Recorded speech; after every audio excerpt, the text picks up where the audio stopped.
હોય જે એમનો ભાવ હોય કે તમારા દીકરાઓએ વહુઓએ કુટુંબે કે શ્રદ્ધા સાચવી રાખવી, એનો ભાવ જાળવી રાખો, એનું નામ શ્રદ્ધાંજલિ. માતાજી ઉંમર હતી એટલે દરેકને જાવું પડતું હોય છે, પરંતુ ગીતા ભગવાને કીધું છે કે આ જીવ જ્યારે આ શરીર છોડે છે ત્યારે નવા વસ્ત્રો ધારણ કરે છે. આ શરીર એક વસ્ત્ર છે અને આ વસ્ત્ર ઉતારી અને બીજું નવું શરીર ધારણ કરે છે, અને ભગવાન કૃષ્ણએ વસ્ત્ર કીધું છે. નવાની દેહી નવો દેહ પ્રાપ્ત થાય છે એટલે એ દેહ જેવું કર્મ કર્યું હોય એવું મળે. આખી જિંદગી આપણે જેવું કર્મ કર્યું હોય, જેવો આપણો ભાવ હોય, જેમાં આપણો વિષય હોય, એ વિષય આખી જિંદગી જે ભોગવ્યો હોય એવો મળતા આપણે ઈચ્છા થાય. મળતી વખતે જે આપણો ભાવ હોય, મળતી વખતે જે આપણી ઈચ્છા હોય, અને મળતી વખતે આખી જિંદગી કરેલું જ યાદ આવે ને. આખી જિંદગી જે કર્મ કરેલું હોય એ મરતી વખતે યાદ આવે. જો સારું કર્મ કરેલું હોય તો સારું યાદ આવે, ભૂંડું કર્મ કરેલું હોય તો ભૂંડું યાદ આવે. જીવનભર વિષયો ભોગવ્યા હોય તો વિષય યાદ આવે. કોઈ ખાવાના થોડા લાલસુ હોય તો એવું કદાચ આખી જિંદગી લેટવાપણું કર્યું હોય તો મરતી વખતે એ યાદ આવે, પણ ભગવાન યાદ આવે નહીં. અને એ યાદ આવે એવું આપણને શરીર આશા તેઓ આશા અને સુરતા તેઓ મુકામ. એટલે જેવી આપણી સુરતા જો ફસાય એવું શરીર આપણને મળે. કર્મ પ્રમાણે શરીર મળે, કર્મ પ્રમાણે આપણી વાસના રહે અને વાસના પ્રમાણેનું શરીર. એટલે આપણે અત્યારથી કહેતા હોઈએ છીએ કે ભજન કરો, પ્રભુનું નામ લો, ભગવાનની ભક્તિ કરો. એ શા માટે કે આપણે જીવનભર ભક્તિ કરી હોય, પરમાત્માનું નામ લીધું હોય તો છેલ્લે આપણને પરમાત્મા યાદ આવે. પરમાત્મા છેલ્લે આપણા અજામિલ નામનો એ રાજા હતો, એ વિષયોમાં એટલો બધો ફસાયેલો હતો, પણ એમને કોઈ સાધુ આવ્યા એક વખત અને એમણે એમના દીકરાનું નામ નારાયણ પાડ્યું. નારાયણ તો મરતા મરતા એણે છેલ્લે વિષયોમાં જ મન હતું, પણ જન્મના દૂતો આવ્યા ને, જન્મના દૂતો એટલે નારાયણને બૂમ પાડી, નારાયણ નારાયણ નારાયણ બૂમ પાડી. એટલે નારાયણ ભગવાનનું નામ હતું. એટલે જમના દૂતો કે હવે અમે એને લઈ જઈ શકીએ નહીં, કેમ કે ભગવાનનું નામ લે છે. તો જે ભગવાનનું નામ લે એને જમવો કોઈ કરી શકતા નથી. વિષ્ણુ પુરાણમાં આપણે ભગવાન નારદજીને પૂછ્યું છે, વિષ્ણુ ભગવાનને આપણે જમના દૂતોને પૂછ્યું છે કે તમે કોનાથી ડરો. એમના દૂતોને પૂછ્યું કે તમે કોનાથી ડરો છો. એટલે એમના દૂતોએ કીધું કે અમને બીજા કોઈની ડર લાગતી નથી. એ ભગવાનના જે ભગવાન વિષ્ણુના ભક્તો છે એ ભક્તોથી અમને બીક લાગે છે, અમને બીજા કોઈથી ડર લાગતો નથી. કેમ કે ભગવાનના જે ભક્તો છે તે ભગવાન હોય, અને ભગવાન હોય તો જમ કંઈ કરી શકતા નથી. એટલે તમારે જો જમ ના આવવા દેવા હોય અને પરમાત્મા ધામમાં જ આવવું હોય તો પરમાત્માનું નામ લેવું જરૂરી છે, પરમાત્માનું ભજન કરવું જરૂરી છે. અને પરમાત્માનું જો આ શરીર ક્યારે શું થાય એની કોઈ ખબર નથી.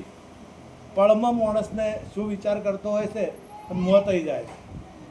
આ તો જો કર્મ સારું હતું તો લોબુ જીવે, પણ હા યુવાન તમે જો તો રોજ એક્સિડન્ટો થાય છે, કોઈને એટેકો આવે છે, નાના નાના છોકરાને એટેકો આવે છે અને મોત આવતા વાર થતી. એટલે ક્યારે મોત આવશે? આ પાણીના પરપોટા જેવા છે. આ પાણીનો પરપોટો જેવો પાણીમાં ઊભો થાય અને ફૂટી જાય એટલી આ શરીરને વાર લાગતી નથી. આપણું જીવન બહુ કિંમતી છે, ઘણું કિંમતી છે. એની કિંમત અંકા એવી હજારો રૂપિયા, કરોડ રૂપિયા કિંમત કરો તો એક શ્વાસ છે પાછો આવે કરો. એક શ્વાસ જે જાય છે એ કરોડ રૂપિયા આલો તો પાછો આવે ના. કે જે પળ જતી રહી છે આપણી, એ પળ કોઈ પાછી લઈ શકે એમ નથી.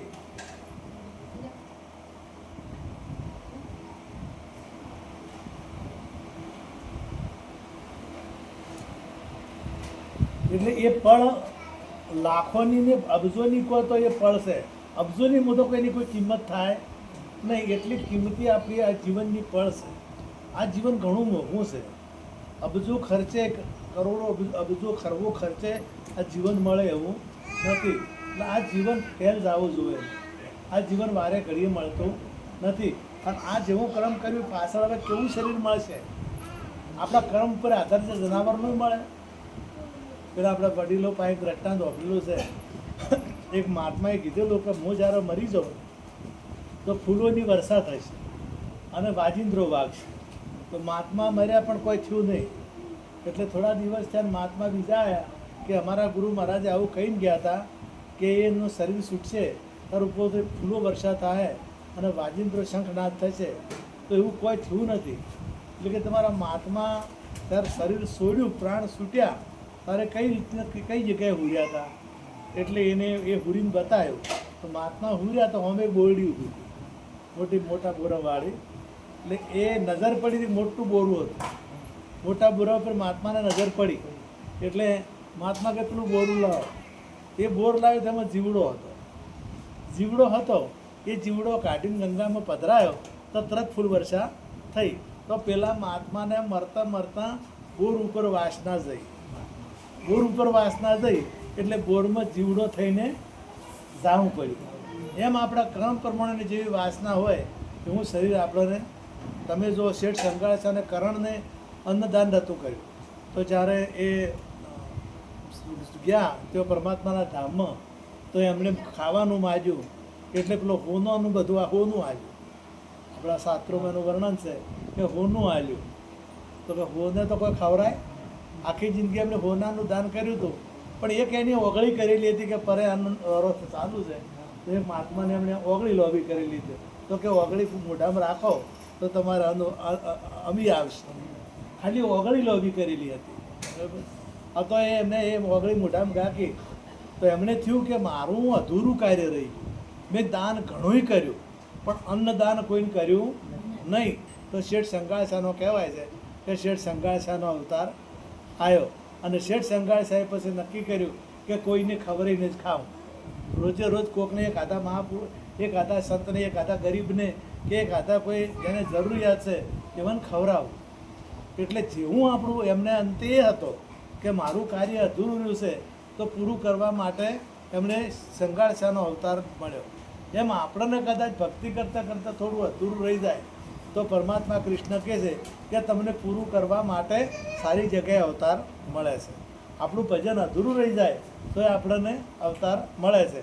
અને આ શરીરે આ દેહે તમારે ભજન પૂરું કરવું હોય તો એ થાય જ છે. કર્મ સારું અમે મરી જ જવાનું જ છે કે એ તો નક્કી જ છે કે એક દાડો મરવાનો એ વાત નક્કી. તમે ગમે એટલા મોટા થાઓ, ગમે એટલા પૈસાવાળા થો કે મોટી પદવી ધારણ કરો કે વડાપ્રધાન થો કે એન્જિનિયર કે કલેક્ટર ગમે તે તો પણ મરવાનું એ નિશ્ચય છે. તો મર્યા પહેલાં જો કદાચ પરમાત્માના દર્શન થતા હોય તો શા માટે ના કરવો? મર્યા પહેલાં જો આપણને ઈચ્છિત અવતાર મળતો હોય તો શા માટે ના મેળવવું? પણ એના માટે આપણે સદગુરુની જરૂર પડે અને સદગુરુના શરણ જ્યાં સિવાય આ વસ્તુ પ્રાપ્ત થતી નથી. જો આ ભજન મગાવે છે તમે ગવરાવજો. તાળી પાડીને રામ નામ બોલજો રે, તાળી પાડીને રામ નામ બોલજો રે. તમે અંતરના પડદા બોલજો રે, તાળી પાડીને રામ નામ બોલજો રે.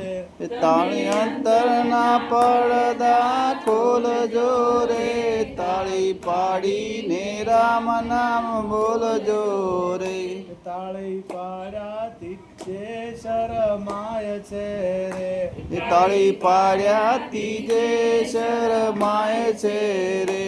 અને વંઢળનો અવતાર થાય છે રે, એને વંડળનો અવતાર થાય છે રે. તેની અંતે ભજેતી થાય છે રે, તાળી પાડીને રામના બોલજો રે. એની અંતે પજેતી થાય છે રે, તાળી પાડીને રામ નામ બોલજો રે. તાળી પાડીને રામ નામ બોલજો રે, તાળી પાડીને રામ નામ બોલજો રે. જેના ખેતરમાં દાણા થાય છે રે, જેના ખેતરમાં દાણા થાય છે રે.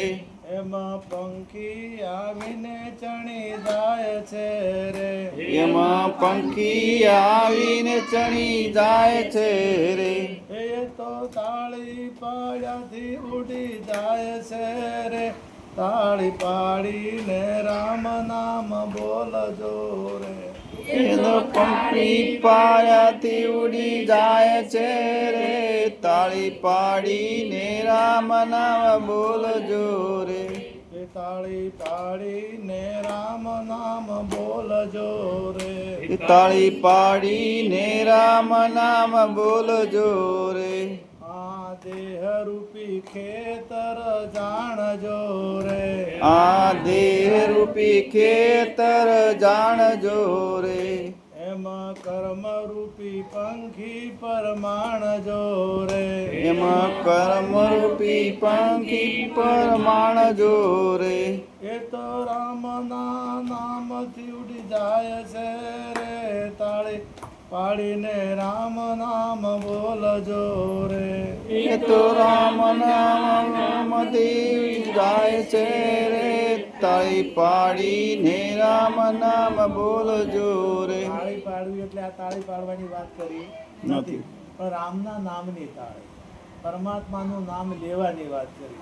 અને પરમાત્માનું નામ લેવાથી આ દેહરૂપી ખેતર કીધું. આપણું પેલું ખેતર એમાંય આપણે તાળી પાડે ઉડાડે દાકોટા કરે તો પક્ષીઓ ઉડી જાય છે, પણ આમાં જે કર્મ આપણું ભેળું થયેલું હોય, સારું હોય ભૂંડું હોય, આ કર્મ આખી જિંદગી આપણે કર્મ કરા તો ભેળું થયા વગર રહેતું ભૂલે ચૂકે કોઈ કર્મ આપણું ભૂંડું થઈ જતું હોય છે. અનાયસે કોઈ કર્મ એવું થઈ જતું હોય તો કે રામ નામ લેવાથી આ કર્મ જતું રહેશે.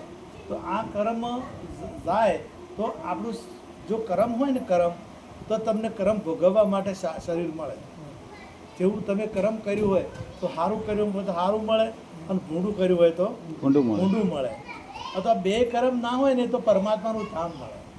બે કર્મ તમે ચોખ્ખું થઈ જાય ને, આપણું આ ક્ષેત્ર ચોખ્ખું થઈ જાય, એક કર્મ ના હોય અથવા એક શરીર મળે અને પરમાત્માનું ધામ મળે. કારણ કે આ જીવ મોમચોયથી આવેલો છે પરમાત્માના ધામમાંથી. પરમાત્માનો અંશ છે આ જીવાત્મા છે, એ પરમાત્માનો અંશ છે અને પરમાત્મામાંથી જુદો પડેલો છે. એમ આ જે એ જો કદાચ એ બધા કર્મોથી મુક્ત થાય ને પરમાત્માનું નામ ને ચોખ્ખો થઈ જાય, આપણે પૂજન કરે એટલે ચોખા સોળે છે, આપણે વિવાહ હોય તો ચોખા સોળે છે. એ ચોખા સોળવાનો મતલબ શું છે કે ચોખા રહેવાનું. કોઈ કર્મથી આપણે બંધાવું, ચોખા એમ કહે છે કે ચોખા રહેવું, શુદ્ધ રહેવું.